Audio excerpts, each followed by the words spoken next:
बिस्मिल्लाहिर्रहमानिर्रहीम। अस्सलाम वालेकुम। मैं हूं अरशद अली और आप देख रहे हैं Ali agri info YouTube channel. देखें, स्क्रीन पे मैं एक मूंजी के पौधे की तस्वीर दिखा रहा हूं। इसको गौर करें, ये एक बड़ी अजीब लुक दे रहा है और इसकी हाइट यकदम बंद हुई है। इस तरह का कुछ मामला नज़र आ रहा है। 2 दिन पहले बिलाल चीमा नामी एक हमारे फार्मर हैं, व्हाट्सएप ग्रुपों में उन्होंने ये तस्वीर शेयर की है और 2 दिन से मैं इस तस्वीर को लेकर थोड़ा सा टेंशन में हूँ और 2 दिन से ही मैं इस केस को बड़ा क्लोजली रीड कर रहा हूँ। अब टेंशन में इसलिए हूँ, देखें, पैडी की एक वायरल डिज़ीज़ है जिसको पैडी स्टंट वायरस कहते हैं। इसकी शक्ल सूरत उसके साथ बहुत मेल खाती है, तो मुझे शक था कि शायद ये पैडी स्टंट वायरस का केस है। अब इसलिए भी परेशान था क्योंकि पाकिस्तान में ये केस है नहीं है। अब बहुत सारे सिम्टम्स मिलते भी हैं पैडी स्टंट वायरस के साथ, लेकिन बहुत सारे सिम्टम्स ऐसे भी हैं जिनके साथ मैं एग्री नहीं हूँ। मैं इसके ऊपर मज़ीद अभी इसको रीड करने की कोशिश कर रहा हूँ और इस फार्मर के साथ भी कोशिश कर रहा हूँ कि ये राब्ते में रहें और वक्तन फ़ौक्तन इसकी अपडेट हमें देते रहें।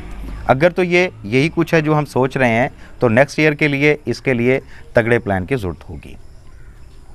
अब आते हैं इस तरफ कि ये कुछ भी है, लेकिन प्रॉब्लम तो है, इसको कैसे सॉल्व करें।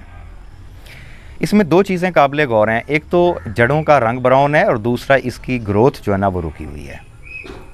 आम तौर पे हम क्या तसव्वुर करते हैं कि जड़ें गल रही हैं, पौधा खुराक नहीं ले पा रहा है और पौधे की ग्रोथ जो है ना वो मुतासर हो गई है, यही इफ़ेक्ट जाता है। याद रखें, ये जड़ें गली हुई नहीं हैं, इसके ऊपर फंगस का अटैक भी नहीं है और फंगस के प्रोडक्ट इस पर असर भी नहीं करेंगे। और मैं ख़ुद भी इस मुगालते का शिकार रहा हूँ, मैं इसलिए कह रहा हूँ। और मैंने अपनी अक्सर गुफ्तगू में ये ज़िक्र भी किया है कि इस तरह की सूरत हाल का ताल्लुक़ हमारी ज़मीन के फ़िज़िकल कंडीशन के साथ डायरेक्ट होता है। देखें, हमारी ऐसी ज़मीनें जिनका pH ज़्यादा है वहाँ पे ये मसला आता है। जिन ज़मीनों में ड्रेन सिस्टम काफ़ी बिगड़ा हुआ है, पानी पीती नहीं है ये, वहाँ पे ये मामला आ जाता है। और या फिर हमारी एरीगेशन के हवाले से अदम मालूमात की वजह से हम पानी के ऊपर पानी देते रहते हैं और पानी को खुश्क होने नहीं देते हैं, इस वजह से भी ये मामला आ जाता है। अल्कलाइन साल्ट वाली ज़मीनें, उनमें भी ये मामला आ जाता है। और इसके अलावा बाज़े टाइम लेबर गहराई में जाके जो पौधे को ट्रांसप्लांट करते हैं उसकी वजह से भी ये मामला आ जाता है। और कैल्शियम की डेफिशिएंसीज़ के साथ भी ये मामला आता है। और आयरन का हमारी ज़मीन में अनअवेलेबल फॉर्म में मौजूद होना भी इसकी एक वजह है। एक्चुअल यही आयरन हमारे इन जड़ों के गिर्द इकट्ठा होता है और जंग की सी सूरत हाल पैदा कर लेता है। हाँ, ये अलग बात है कि इस तरह की सूरत हाल होने से फंगस का अटैक हो जाए और वो बाद में होता है और वो एक अलग केस होता है। मतलब इसको डायरेक्ट आप नहीं कह सकते ये जड़ें गली हैं और इसके ऊपर फंगस अटैक है, वो बाद में अटैक होता है और बाद टाइम नहीं भी होता।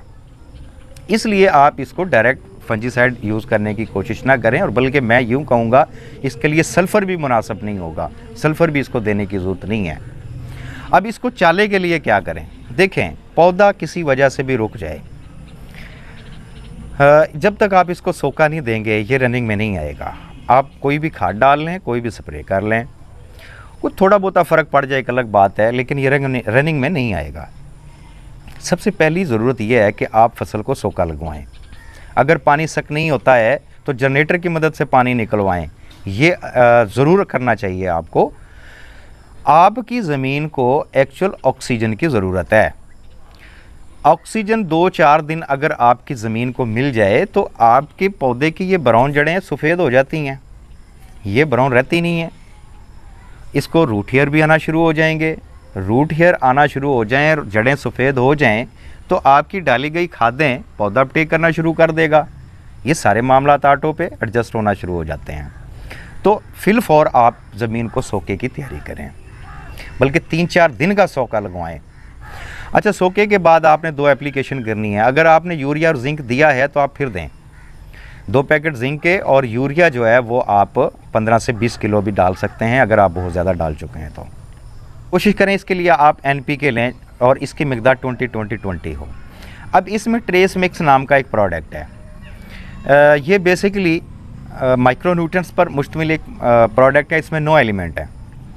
अच्छा, ये PGRB है, मतलब इसमें हार्मोन्स शामिल हैं और हार्मोन्स बेस्ड प्रोडक्ट की यहाँ पे इस टाइम पे ज़रूरत है। तो ये अगर NPK के साथ 500 ग्राम मिला के आप स्प्रे करते हैं तो फिल फॉर आपकी फसल बढ़ोतरी की तरफ आ जाती है। इसके अलावा एक और प्रोडक्ट है, ये स्वात एग्रो का प्रोडक्ट है C-Max। अगर ये आपको अवेलेबल होता है तो बहुत अच्छी बात है, अगर अवेलेबल नहीं होता है तो सेम इसके साथ का फर्टिसाइंस ने एक प्रोडक्ट दिया पुलवान के नाम से। अब ये भी PGR है, इसमें ऑक्सीजन पाए जाते हैं और ऑक्सीजन की खास सिफ्त है, ये सूरज की जो धूप है इसके साथ ये वर्क करता है। जिस तरफ सूरज की धूप होती है उस तरफ ज़्यादा रहते हैं, तो ये यूँ समझ लें कि पौधे को टिप से पकड़ के ऊपर खींच लेते हैं, जैसे रबड़ को खींचते हैं। तो जिन पौधों में ऑक्सीजन ज़्यादा पाए जाते हैं उनमें फ्लावरिंग भी ऊपर की तरफ जिधर धूप होती है उधर ज़्यादा होती है, ठीक है। इसमें सीवीड्स पाए जाते हैं। अब सीवीड्स फोटोसिंथेसिस को अमल को तेज़ करते हैं। आपके पौधे के साथ आपको पता है जड़ें मुतासर हैं, नीचे से खुराक पूरी मिल नहीं रही। अगर फोटोसिंथेसिस तेज़ कर दिया जाए इस पौधे का तो ये अपनी ज़्यादा खुराक तैयार करके अपनी खुराक की कमी को पूरा कर लेगा और ये बढ़ोतरी की तरफ आ जाएगा। तो इन चीज़ों पे थोड़ा सा गौर करें और प्रोडक्ट की जो सिलेक्शन है उसमें अक्लमंदी का मुजाहरा करें, तो मेरे ख्याल में आप अपनी फसल को रनिंग में लेके आ सकते हैं।